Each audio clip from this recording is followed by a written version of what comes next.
Hello, everybody, and welcome to the RFP Success Show. I am your host, Lisa Rehurick, the #1 sought-after authority on RFP success. And as you know, each week we bring you information, strategies, or resources to help you win more business through RFPs and hopefully have a little bit of fun doing it. So let's get this week's episode started. Today, I am excited to introduce you to Judy Bradt. She is the CEO of Summit Insight, and she is considered the Federal Business Experience Master, helping companies win more federal business faster. And I'm so thrilled that she's here. Welcome, Judy. Hey, Lisa, I'm so glad to be here. Thanks so much for inviting me. Absolutely. And you know what's so great about Judy is that we really complement each other, because what the RFP Success Company does is state, local, corporate, and I don't mess at all with federal because it's its own beast. And Judy knows her stuff when it comes to federal business. And you guys are going to get a lot of really great information today around that. So Judy, why don't we kick it off by having you tell us a little bit about your background and what it is that you do? Sure. For over 30 years, I've been a subject matter expert in helping people grow their federal business. But I'm going to take a minute to take you deep into the heart of darkness of federal sales. And I'm going to bring you back out again, but I'll bring you back out again safely, but I cannot promise that you will return unchanged. Nice. I've been in this market, but my secret shame was this: my sales skills sucked. Yep. And that didn't matter until one day when it really did. I'm a business strategist by profession. I've been an expert in federal contracting at that point, I'd been there for over 25 years. I'd given hundreds of presentations and webinars, published a book, did some small projects, but I felt like a fraud. Because my own federal wins were a couple of small things, the biggest, maybe for Office of the Controller, the Currency, Smithsonian. The biggest project I'd ever done was a $10,000 thing, and I got it just on relationships. So I'd never written one of these giant RFPs. And so I could tell people anything they wanted to know about how the federal government buys, but I couldn't tell them how people actually close business. I couldn't tell them, not because I didn't want to, because I thought I really didn't know. Then one day I won my biggest contract ever. It was a $90,000 project. I was going to be working for a whole year for a client that wanted me to do what I did well: do the research, get the sales plan written, teach them about federal sales. So I had a partner who helped me do that because she was really good at those things, and then delivered all those things in month 1, and then month 2 through 11, I was just going to coach them. And I delivered all the stuff, and they said, well, great.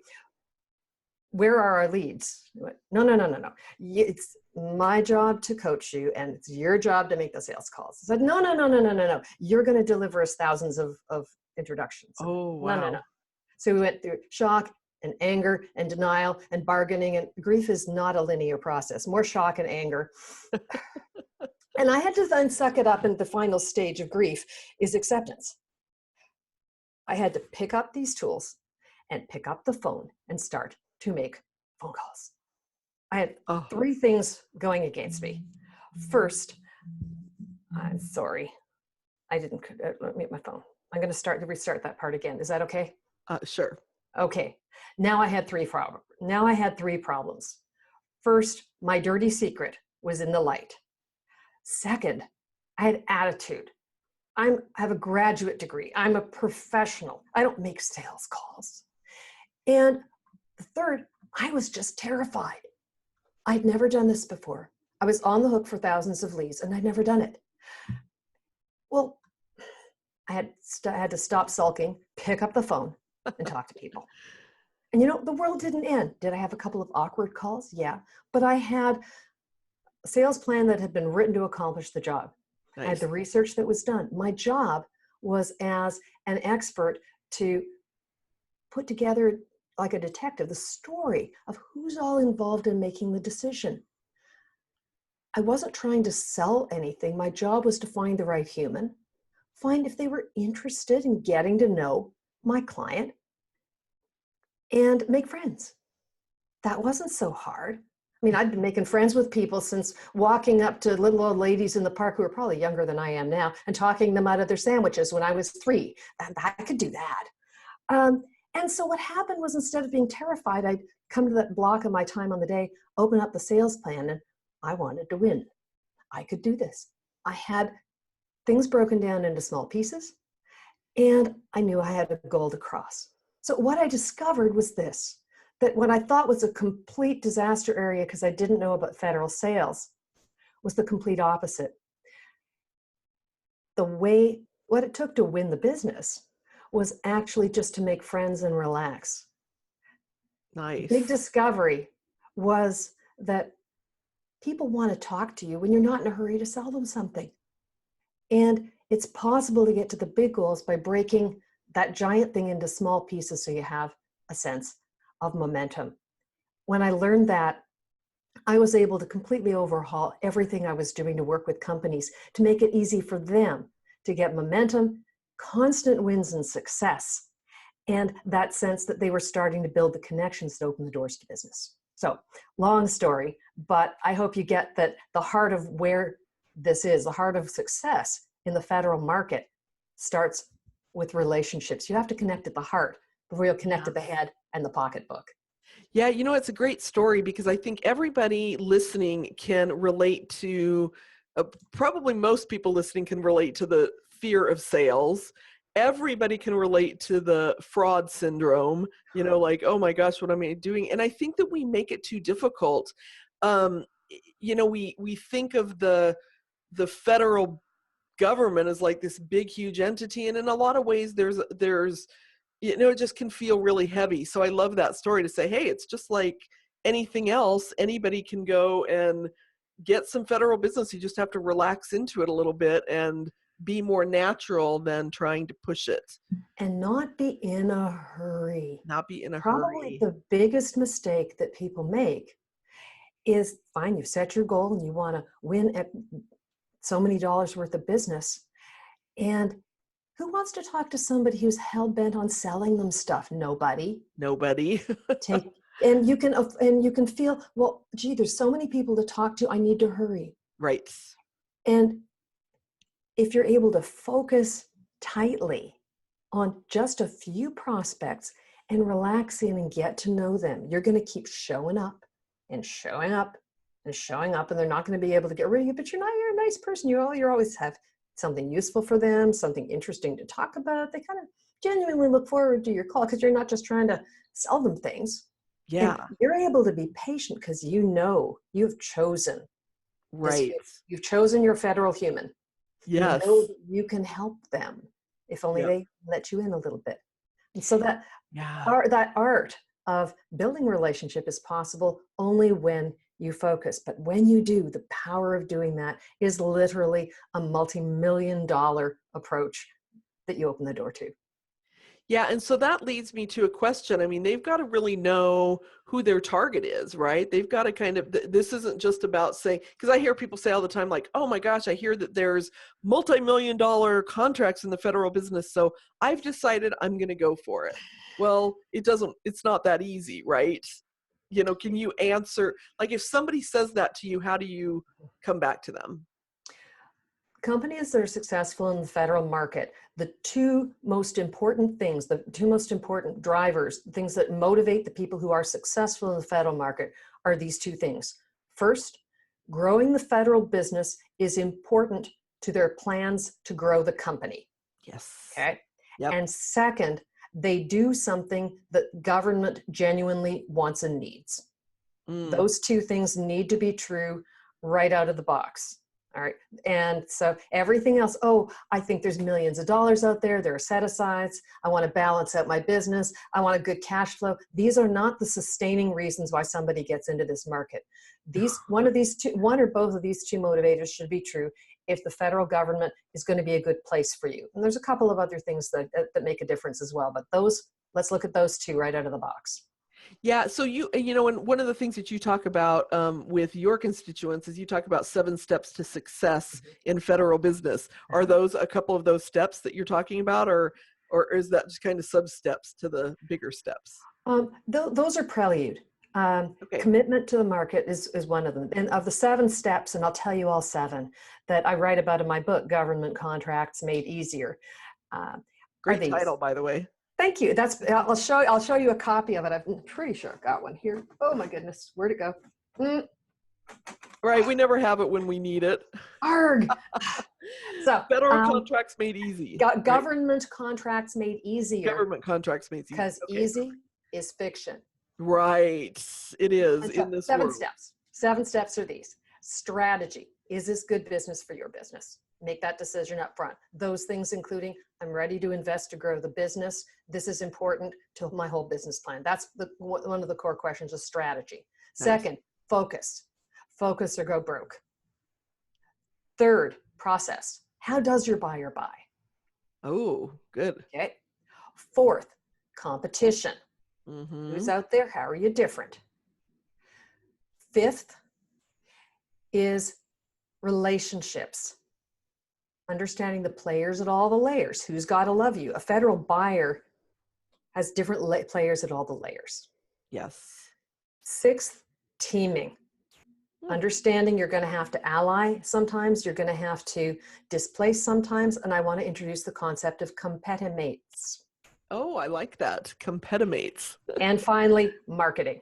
So those 7 steps: strategy, focus, process, competition, teaming, relationships, marketing. Those are the 7 things you're going to find in my book, which you can pick up on Amazon right now as an ebook, and you can buy it in hard copy. And I'm working on the 2nd edition, which is in manuscript right now and is coming out later this year. Oh, exciting. That's fun. You know, and I like how you break that down into 7 steps, because it really, and you said this a couple minutes ago, right? It is not necessarily easy, right? You have to have a game plan. You have to have a process. This is not going to happen overnight. And I think sometimes people get starstruck with those dollar amounts, right? And they, oh yeah, I'm going to go get a contract and then my business is going to be great. But it's got to be part of a bigger system. Well, here's the other thing. The 2 most important pieces of advice that people who are successful give to those on the road behind them are these. First, start small. Oh, Second, yes. be persistent. Now imagine if you're listening to this broadcast, how would you like it if somebody were to award you work, federal buyer, worth $9,500, even $9,997? How bad would that be? If you're going, yeah, it wouldn't be bad. Right. I have news for you. A federal buyer, if they're authorized, can award up to $10,000 worth of work for a product or a service. Pay you this afternoon on a credit card. And Lisa, what do you get besides $10,000? You get a new client. Better than that. Oh, well, you get paid. Yes. What's even better than getting paid? Well, I don't know. You get past performance, and past performance opens doors. Even if I can say, I have done business with the Smithsonian Institution. It was a $10,000 contract. I've done business with the Smithsonian. How sparkly is that? I've done business with the Small Business Administration. I've done business with the Office of the Comptroller of the Currency. All of these were contracts worth less than $10,000, but I have past performance. Now, and so they don't have to go to bid for that. Is that what you're saying? They can the just contracting officer has the authority, and now this is where things get interesting, the authority to make the award. Someone wants to know where are these micro purchases? They come eyeball to eyeball. People do business with people they like, and people do business with people they trust. Yep. Just like they do in your business right now. Yep. Stop and think about it. Where have over 80% of the dollars you've won in your business, I will bet you dollars to donuts that over 80% of the revenue you've won in your business has come because you have a relationship with someone. Someone introduced you to a friend. When you're trying to hire somebody, do you go through the phone book or post on Indeed? You ask your friends, right? Right. Federal contracting officers also want that kind of level of trust. They're going to ask their friends. They're going to search on the internet. The average federal buyer is going to make ping you at least 12 different times or places before they even talk to you for the first time. You know, this is such a great point, because I think that people think a lot of times in terms of federal, and I find this on the state side too, is they think of it as an entity instead of a person. Yes. Right? Yes. Yes. At the end of the day, you're going to have your signature, your personal signature, your name in cursive or type on a document. Yeah. And another human being is going to sign that document. Yeah, human beings. It's not Judy Bradt and government of the United States. It's Judy Bradt and Rudy Watley. It's Yeah. Judy Bradt and Bridget Bean. It's a Yep. human. There's no such thing as doing business with the federal government. Write this down. There's no such thing as doing business with the federal government. There's only doing business with people. I love, love, love that, because people do approach it as such, and they think, and I don't know if you find this too, but I find that people think, well, you can't really build relationships with the federal government. They're I'm right. You just going to go can't. bid. Yeah. There you Right. go. I love it. If you have been, I'm going to save you a truckload of money now. If you have been charging around on the internet, responding to things that you find, well-meaning notices that get sent to you from a subscription service for which you may be paying thousands of dollars, and you're bidding things, and you don't know the buyer, and you don't know the budget, and you don't know the incumbent, and you don't know the history, your odds of winning are in the single digits. Yep. I'm not making this up. So stop doing that. I now welcome you to the no guilt zone. Stop bidding things when you don't know the humans. So oh, sorry, go ahead. The single most valuable thing you can do when you see one of these notices and you don't know anything about it other than, oh, it looks juicy and they want to bid 7 days from now. Look at the contact information. Who is this person? Who is the buying command? What do they do? Who else do they buy from? How do they buy? Make friends. Gee, I see you've been buying this thing. I'm new here. We don't know. And I understand that here are some of the things that you do. I'd love to find a time that we can talk so we can get to know each other a little better. Beautiful. There's about a dozen different kind of conversational entrees that we teach our clients all the time on the road to relax into that relationship, because there's really 3 steps, and in this order, that successful people take in the federal market: research, Nice. relationships, requirements. Those 3, and in that order. When people say do your homework, if you've heard that so many times you're ready to scream, then stop. There's a reason why people are saying that. Indeed. Yeah. Yeah. And you know what is so important? I love that you're saying this too, because I hear people all the time say, how do I even get in front of a federal buyer? And you just gave them a really great tip on how to do that. It's really not as hard as we make it out to be in our heads, right? Don't we overcomplicate this? Oh, you do. And there's a lot of different entrees. In fact, we're going to be talking about them, because that is 50% of active federal contractors, small businesses, say that the number one challenge that they face when they're looking ahead to growing their business this year, the number one challenge is getting in front of federal buyers, the top thing. Furthermore, 2/3 of them say that failure to solve this problem will cost them anywhere from $1 million to $10 million in lost revenue if they can't figure it out. Wow. It is the whole ball game. And Yeah. that's why it's a really important part of the things I concentrate on when I'm working with our clients. And it's going to be the topic of the free public webinar I've got coming up on February 21st.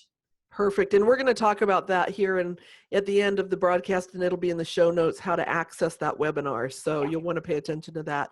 So let me ask you this. How does a company know if federal business is for them? Well, I would say that they would have you'd know if federal Big business is, question. yeah, it is. So breaking it down, I think 4 things need to be true. Okay. Again, federal business has to be in your plans to grow the company. Okay. Second, you need to be doing something that government actually does. Mm-hmm. Third, you need to have past performance. Somebody has to have paid you money at some point to do what you do. Okay.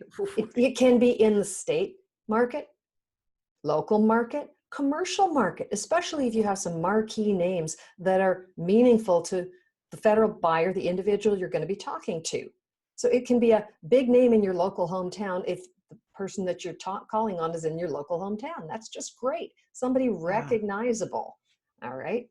And you have to be in it for the long haul. You have to recognize that it's going to take you, it may take you 12 to 18 months to win your first contract. And the average small business takes 12 months for their first win. That's actually better than it had been about 5 or 6 years ago. Yeah, that's actually shorter than I thought it was, but Yep. I'm glad you said that because it's not a short play for sure. It's not. And there's no perfect time. In some ways, there's no perfect time of year to start. So every time of the year, as long as you figure you're in it for 12 months, it may take you less. So being able to be in it for the long run is important. And here's the thing. 67% of companies that win their first federal contract win a second one within 12 months more. Oh, nice. Past performance opens doors. So Yes. those four things then to know if it's for you. Your business is established. You already have past performance. Yep. Federal market is important to your plans to grow the company. Have a plan. Oh, it'd be nice to get money from somewhere. No, market's got to be important to the company. Okay. You're willing to invest and do the job to get there. And you do something that the government actually needs. The rest of it Yes. is learnable and you can stick with it. Start small, be persistent. Great tips. I love it. So, one other question is, what is one of the biggest myths, would you say, when it comes to federal business? Biggest myth is exactly the thing that you touched on. There is no such thing as doing business with the government. Nice. There's only doing business with people. I can give you one other myth if you want one. Sure, we'd love one. Sure. Federal buyers do not wake up in the morning going, I want to award a contract to a small business. Your certifications are not nearly as important as your past performance. And The you've said that several times already. Past performance, so yeah. important. Certifications can't open the door because somebody who's hosting an event or an industry day may be specifically inviting people with one or another set of set aside certifications. So it may be a starting point, but everything else all the way to, oh, and by the way, we're a service disabled, veteran owned, woman owned business in a historically underutilized business zone. That's at the tail end as well. Everything else in between is, I've solved your problem for someone who looks just like you yesterday afternoon. Lowers Beautiful. the risk threshold. Yes. Interesting. That's really interesting. And so for those of you listening that are all about the certifications, that past performance trumps that. So Get your certifications if you're eligible for yeah, them if you're and you eligible. are serious about the federal market. Let's start there. Do not even spend one day or $1 chasing a certification if you have not already assessed that the federal market is a good place for you, because your certifications do not turn on the money hose. And if you're eligible for one kind of certification but not another one, believe me, the grass is always greener. I'm always hearing from some people who have one certification say, if only I had this other one. People who have this other one, they're not any happier than you are. The people who are busy making money are the people who are busy making friends. Right. Great quote. Great quote. Well, Judy, this has been so great, so enlightening, and a lot of really great tips and information. So I know that there's listeners on here that want to know how to get in touch with you, how to work with you. If they want to get in touch with you, how can they do that? Go to my website, growfedbiz.com. That's growfedbiz.com. The contact us button is right in the middle of the homepage. Click the button and send us a note. You can also phone me at 703-627-1074. Again, 703-627-1074. Let's book a call. Let's get to know each other. And then what about the webinar? How do they sign up for this great webinar you've got coming up? On the homepage, you're going to see a button for on-demand webinars, and you're going to be able to click on the button and register right away. I've got one coming up on February 21st, Meet Your Contracting Officer. We're going to be talking about 10 steps that get you to the door of the federal buyer you want to meet. And our special guest will be Dottie Romo, who is a former contracting officer with the Department of Homeland Security and has also been an acquisition professional in the Department of Justice. And you'll have a chance, if you're on this webinar, if you register, to submit your question in advance. Say, I've got this situation, Dottie, what should I do? How much fun are we going to have? It will be great. And we'll also be talking about, on March 21st, about mentor-protege and joint ventures. Everything you didn't know, with my lovely friend Maria Panicelli of Cohen Saglius. It's It's also going to be a salad. These are both complimentary. Spread the word, bring your friends. We would love to have you. Yeah, and so for people listening, this podcast is going to go live on February 19th, I believe, 2019, just so you know, because, who knows who's listening to this in beyond that date. Always go to her website and check out, what she's got going on, because I have a feeling you do a lot of webinars, and there will always be something. If they're listening to this in April or May, I'm sure that there will be something out there for them to tap into. We've always got things. We've always got a free webinar coming up. The last couple, we have a limited time where you can catch the past recordings online. And we've also got something that anybody who has already had a good experience in working with you on their state and local or commercial proposals, if they're getting ready to step up into federal, you'll also find on the training resources part of my website something worth taking a look at. It's called Building Blocks of a Winning Proposal. Ooh, nice. It's 4 hours total. Your whole company can come on for the one registration, and you can grab two-hour intensive video trainings and a 90-page manual that has editable templates, not a PDF you got to cut and paste, something you can play with, and a special proposal deconstruct example, which may sound like gobbledygook now, but it's gold, and tools that our team's members have used to win over $65 million in federal contracts. You can take a look for Building Blocks of a Winning Proposal on my website as well. Wonderful. So many amazing resources, Judy. Thank you so much. Thank you for being here. We greatly appreciate it. And thank you for all the great tips and the great freebies. All Lisa, right, everybody. it's a joy. Okay.